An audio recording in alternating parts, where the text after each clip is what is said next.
It was a warm spring morning in 2003 when a modest wedding ceremony in a small rural town brought together families from different corners. The bride, an innocent and spirited young woman named Clara, was marrying a man she believed to be her soulmate, a charming and enigmatic figure named Robert. Robert was known for his charisma, captivating anyone who met him, and Clara was no exception. The wedding was to be the start of their new life together, a bond sealed by love, trust, and a future that seemed impossibly bright. As guests filled the venue, laughter and conversations floated through the air. Clara's family was delighted, proud to see their daughter find a partner who seemed capable of giving her the happiness she deserved. Clara's stepmother, Evelyn, had a particularly radiant smile, though it carried a hint of nervousness. Evelyn had raised Clara after her biological mother had passed away years earlier, and while their relationship was sometimes complicated, Evelyn had always presented herself as a devoted stepmother. The ceremony began without a hitch. Clara walked down the aisle, her veil fluttering gently, her heart pounding with excitement. Robert waited at the altar, his expression one of serene confidence. Vows were exchanged and the couple was pronounced husband and wife to a chorus of cheers.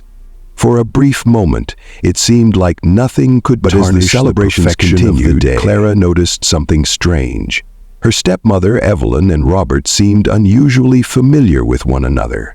It wasn't overt, but the way they exchanged subtle glances and avoided prolonged conversations was enough to stir an uneasy feeling in Clara's chest. Pushing the thoughts aside, she told herself she was overthinking things. Surely there was no reason to suspect anything. The first crack in the illusion came during the reception. Clara overheard a whispered conversation between Evelyn and Robert, their voices low but urgent. She couldn't make out the words, but the tone was unmistakable. Later that evening, when Clara confronted Robert about what she'd heard, he dismissed it with a laugh, claiming Evelyn had been offering him advice about marriage. While Clara tried to believe him, the seeds of doubt had been planted. Over the next few weeks, Clara's suspicions grew. Robert frequently disappeared for hours without explanation, and his behavior became increasingly secretive. Evelyn, too, seemed more reserved than usual, avoiding Clara's questions about her own past. Clara decided to dig deeper, determined to uncover the truth. Her investigation led her to a series of shocking revelations. Digging through old photographs and documents in Evelyn's belongings, Clara discovered pictures of Robert with Evelyn, taken years before Clara had met him. In one photograph, Robert was holding a baby, Evelyn's baby. Clara's hands shook as she pieced together the implications.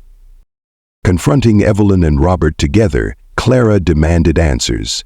Evelyn broke down, confessing that Robert was the father of her 3 children, a secret she had hidden for years. Evelyn had met Robert long before Clara ever knew him, during a tumultuous period of her life. Their relationship had been brief but intense, resulting in the birth of her children. Fearing judgment and scandal, Evelyn had concealed the truth, even from her children, who had grown up believing another man was their father. The room spun as Clara tried to process the betrayal. Her husband, the man she had vowed to spend her life with, was also the father of her step-siblings. It felt like a twisted nightmare from which there was no escape. Clara demanded to know why Robert had never told her the truth. He tried to justify his actions, claiming he had wanted a fresh start and hadn't seen the need to dredge up the past. The confrontation escalated into a heated argument. Evelyn pleaded for forgiveness, insisting that she had only kept the secret to protect Clara and the rest of the family.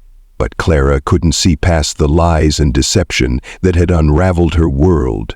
Consumed by rage and betrayal, she stormed out of the house, determined to find solace elsewhere. For days, Clara grappled with her emotions, swinging between heartbreak and fury. She couldn't escape the feeling that her entire life had been built on lies. As the days turned into weeks, Clara's anger deepened. She became obsessed with the idea of revenge, unable to shake the image of Robert and Evelyn conspiring behind her back. One evening, Clara returned to confront Robert and Evelyn one last time. This time, the confrontation took a darker turn. Words were exchanged, accusations flew, and the tension reached a boiling point. In the heat of the moment, Clara snapped. Grabbing a heavy object from a nearby table, she struck Robert in a blind rage. He fell to the floor lifeless, as Evelyn screamed in horror. Pranherpe melau momentore. Realizing what she had done, Clara fled the scene, her mind racing with panic and regret. Evelyn called the authorities, and Clara was soon apprehended. During her trial, Clara's defense argued that her actions had been the result of extreme emotional distress, a response to the betrayal and manipulation she had endured. The courtroom was divided, with some sympathizing with Clara's plight and others condemning her for taking a life. To prison, her once bright future reduced to a series of bleak days behind bars. Evelyn, devastated by the loss of Robert and the unraveling of her family, was left to pick up the pieces of her shattered life. The town, once buzzing with gossip about the wedding, fell silent, its residents haunted by the tragedy that had unfolded.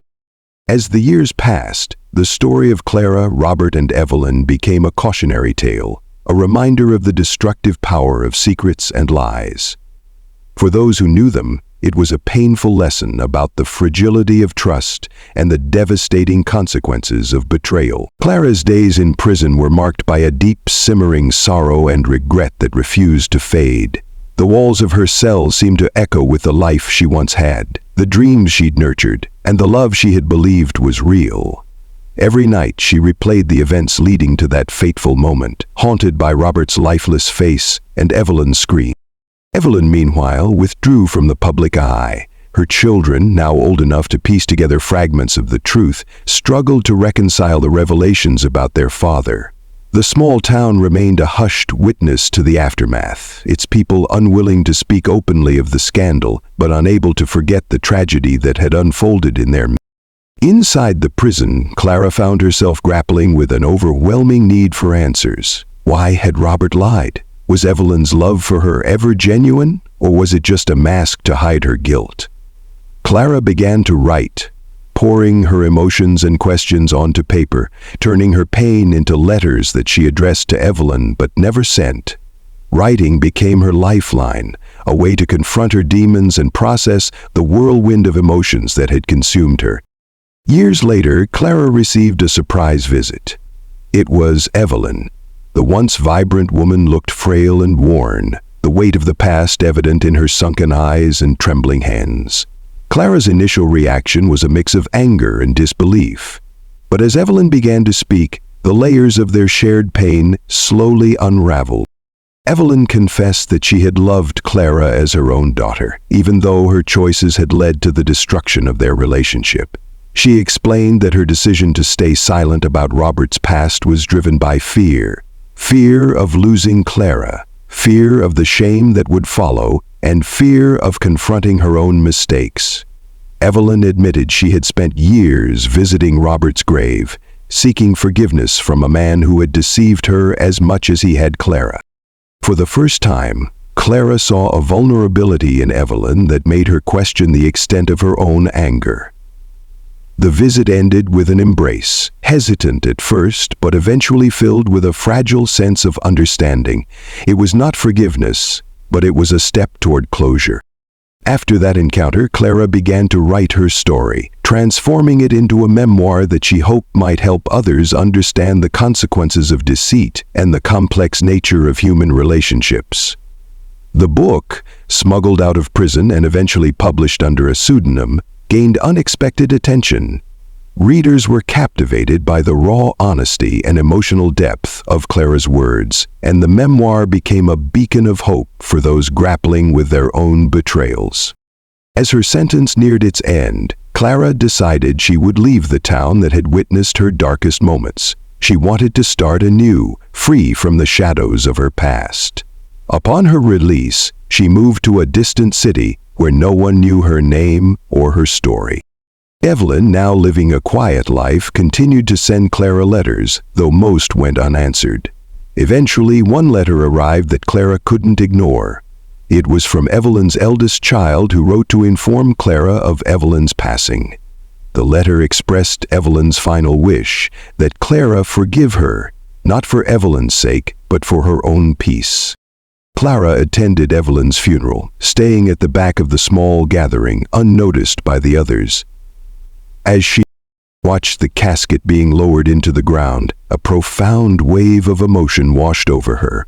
Evelyn was gone, taking with her the secrets, guilt, and love that had shaped both their lives. Clara stood silently, her thoughts a whirlwind of pain, closure, and something she hadn't felt in years: relief. Leaving the cemetery, she realized that while she could never erase the past, she could choose to no longer let it define her future. With each step away from the grave, Clara felt lighter, as though she was finally walking toward a new beginning, unshackled from the ghosts of betrayal and tragedy. Her story, though marked by heartbreak, became one of resilience, a testament to the human spirit's capacity to endure, heal, and find meaning even in the most harrowing circumstances. The town remembered her as both a cautionary tale and a symbol of redemption, her name echoing in whispers but her strength inspiring those who knew the weight of loss and the hope of starting over.